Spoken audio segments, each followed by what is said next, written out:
Assalamualaikum warahmatullahi wabarakatuh. Kami dari kelompok 9 yang beranggotakan Najwa Azurada NIM I01191127, Riani Lestari NIM I01191145, Salma Putri NIM I01191151, dan Safa Rizky NIM I01191156.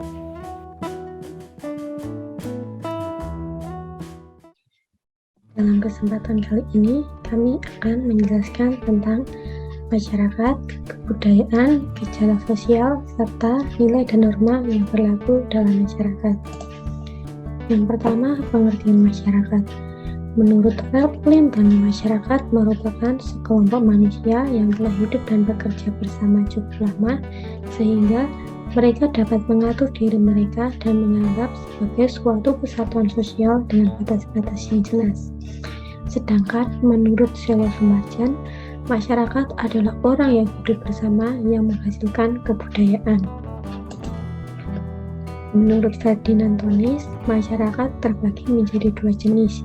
Yang pertama, Gemeinschaft, dan yang kedua adalah Gesellschaft. Yang pertama, Gemeinschaft. Gemeinschaft atau bisa disebut juga dengan paguyuban merupakan masyarakat yang mempunyai hubungan personal dan mempunyai keterikatan batin yang kuat. Hubungan sangat erat sehingga loyalitas dengan sesamanya sangat kuat atau solider. Hukum yang berlaku dalam masyarakat Gemeinschaft atau paguyuban adalah hukum represif atau pidana, sedangkan contoh dari masyarakat Gemeinschaft atau paguyuban ini adalah masyarakat desa dan kelompok RT dan RW. Yang kedua adalah Gesellschaft. Masyarakat Gesellschaft atau bisa disebut juga dengan patembayan adalah masyarakat yang bersifat rasional sehingga semua hubungan diperhitungkan untung dan ruginya. Solidaritas yang terjadi adalah solidaritas organik di mana orang mempunyai pembagian kerja yang rumit dan individu bekerja secara profesional. Hukum yang berlaku adalah hukum restitutif atau perdata, sedangkan contoh dari masyarakat Gesellschaft atau patembayan ini adalah masyarakat kota serta asosiasi yang berorientasi secara ekonomi. Selanjutnya adalah manusia dalam berbudaya. Seperti yang telah dijelaskan sebelumnya, bahwa manusia adalah sekumpulan orang yang hidup bersama dan juga menghasilkan kebudayaan. Di sini akan dibahas 7 unsur budaya, yaitu ada religi, bahasa, ilmu pengetahuan, teknologi, sistem ekonomi, organisasi masyarakat, dan juga kesenian. Yang pertama ada religi. Religi sendiri berbeda dengan agama. Religi adalah kepercayaan yang sangat dipengaruhi adanya interaksi antara individu dengan masyarakat sekitar.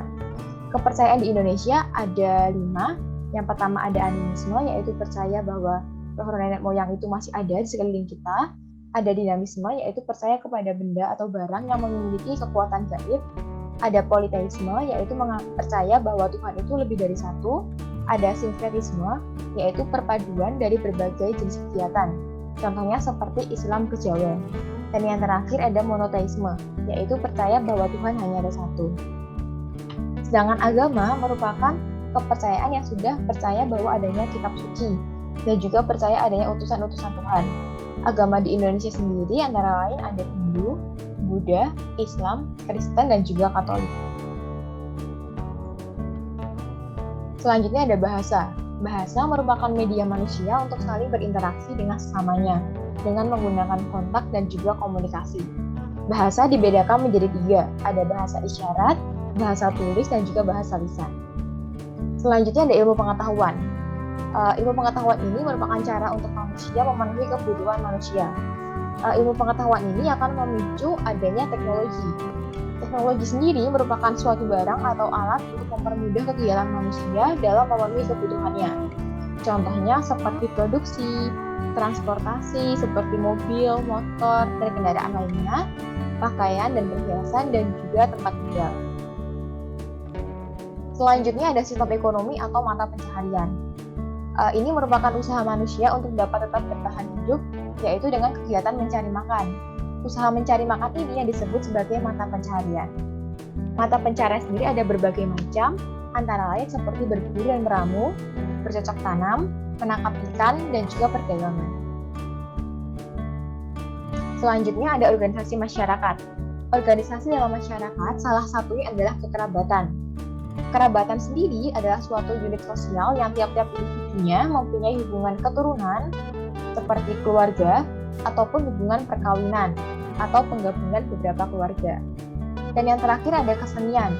Yang pertama ada seni rupa, yaitu seni lukis dan juga seni patung seperti gambar di sebelah ini.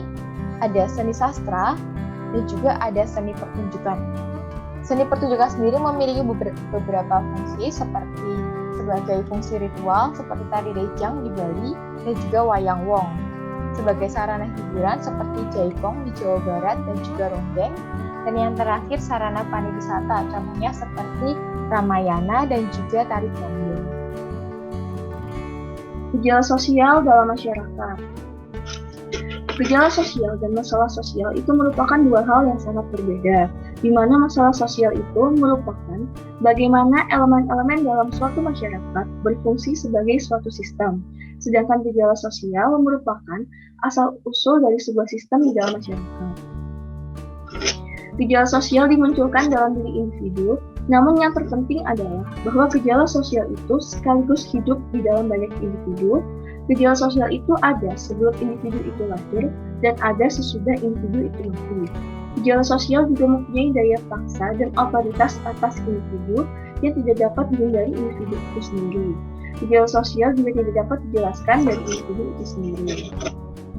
Menurut Emile Durkheim, gejala sosial itu merupakan suatu cara bertindak, baik yang diatur ataupun tidak, dan cenderung melakukan paksaan ekstern terhadap individu. Paksaan inilah yang kita kenal sebagai nilai dan norma.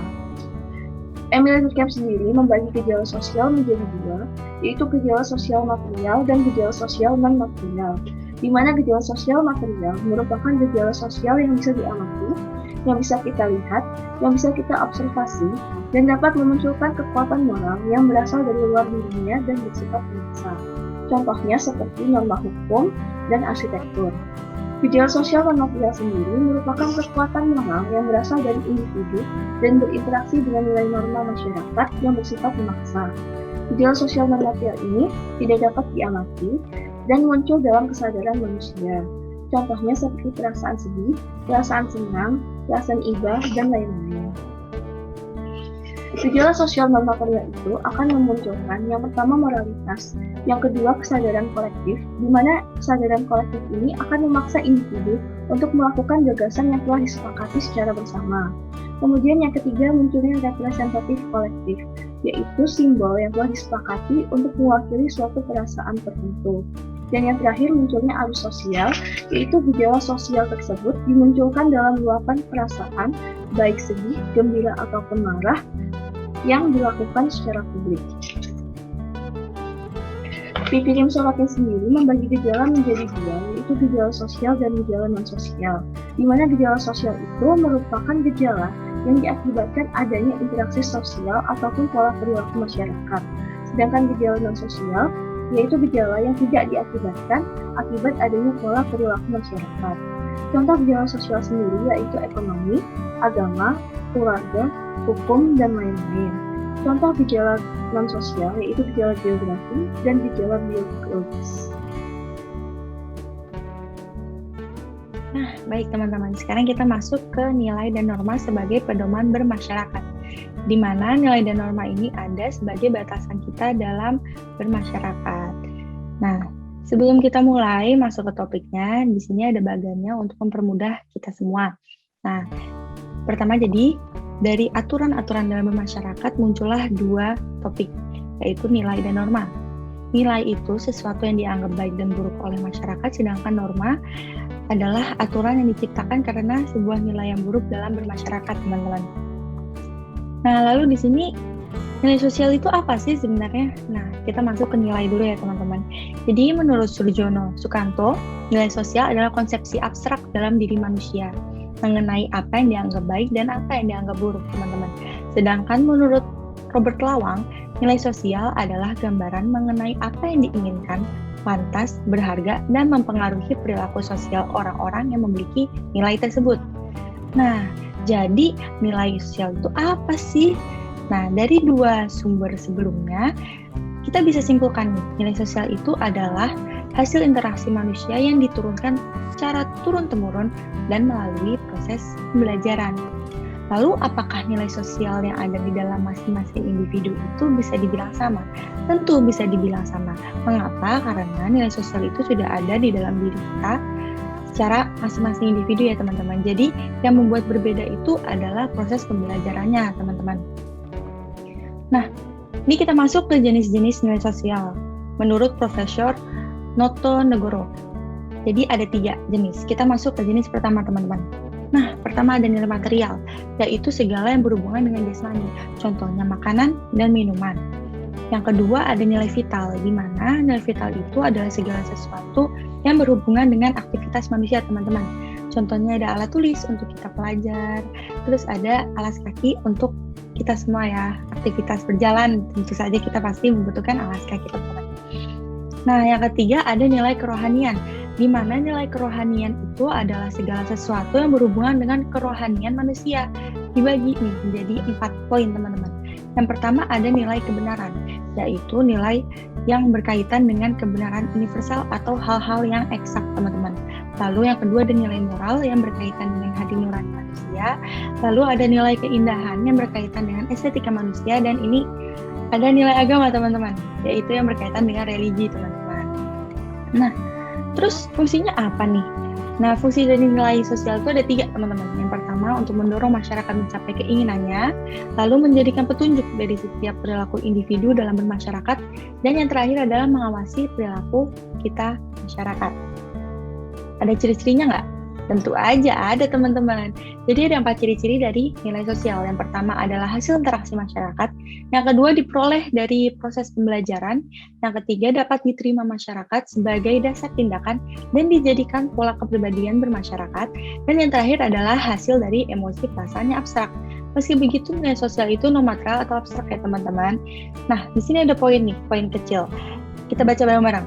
Nilai sosial itu sulit diubah. Kenapa? Karena ada di dalam pikiran masing-masing manusia atau merupakan sebuah inti dari kebudayaan, teman-teman. Nah, kalau dilihat dari ciri-cirinya, ternyata nilai sosial ada jenisnya lagi nih, teman-teman. Tapi cuma 2 jenisnya. Yang pertama ada nilai mendarah daging, di mana nilai itu tuh udah diajarin dari kita kecil dan menjadi pedoman. Jadi kalau misalnya kita tidak melakukannya, kita akan merasa bersalah gitu. Yang kedua ada nilai dominan, yaitu yang sudah biasa ada di dalam suatu masyarakat.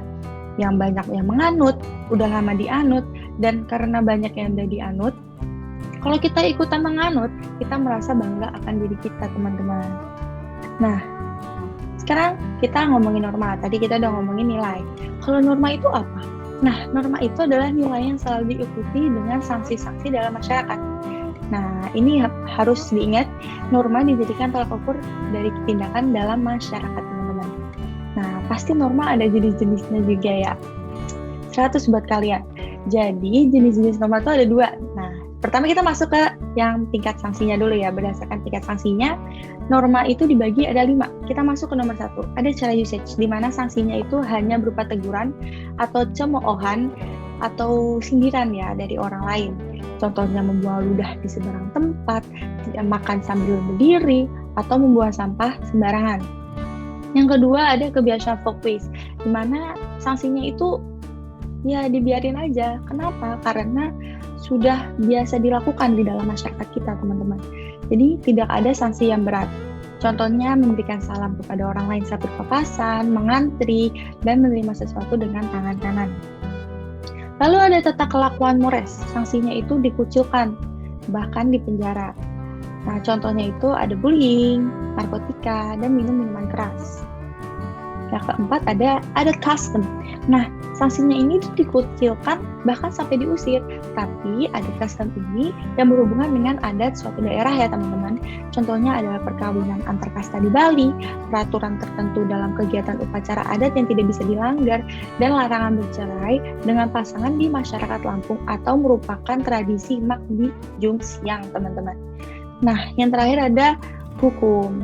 Jelas ya, ini udah sanksi terberat. Kenapa? Karena bisa dipidana sesuai undang-undang yang sudah ada. Contohnya mencuri, tidak menaati peraturan lalu lintas, dan menyebarkan berita bohong atau hoax nih yang lagi lagi maraknya ya karena ada pandemi ini. Lalu ini kita masuk ke jenis norma berdasarkan sumbernya. Dibagi 4 teman-teman. Yang pertama ada norma agama. Yang kita tahu kita mempunyai kepercayaan masing-masing, jadi kita mempunyai norma agama dari kepercayaan kita masing-masing ya teman-teman. Terus yang kedua ada norma kesopanan, yaitu yang berdasarkan yang udah biasa di masyarakat gitu. Yang ketiga ada norma kesusilaan, yaitu berdasarkan hati nurani manusia masing-masing. Terus yang keempat ada norma hukum. Ya, seperti yang sudah dijelaskan sama kayak yang sebelumnya, norma hukum ini berdasarkan undang-undang yang sudah ada di setiap negara. Nah, akhirnya sekarang kita masuk ke kesimpulan. Setelah teman-teman saya dan saya tadi memberi topik kami masing-masing, menjelaskan topik kami masing-masing, akhirnya kita masuk ke kesimpulan dan bisa kami simpulkan bahwa masyarakat adalah kelompok manusia yang hidup bersama pada suatu wilayah dan menghasilkan kebudayaan, di mana kebudayaan ini akan menghasilkan gejala sosial. Nah, gejala sosial ini dapat bersifat baik dan buruk atau positif dan negatif. Maka dari itu kita butuh nilai dan norma untuk menjadi pedoman atau menjadi tolak ukur untuk mengatur masyarakat dalam bertindak, teman-teman. Nah, begitulah presentasi dari kelompok kami. Terima kasih sudah memperhatikan sampai akhir. Semoga bermanfaat dan sampai jumpa.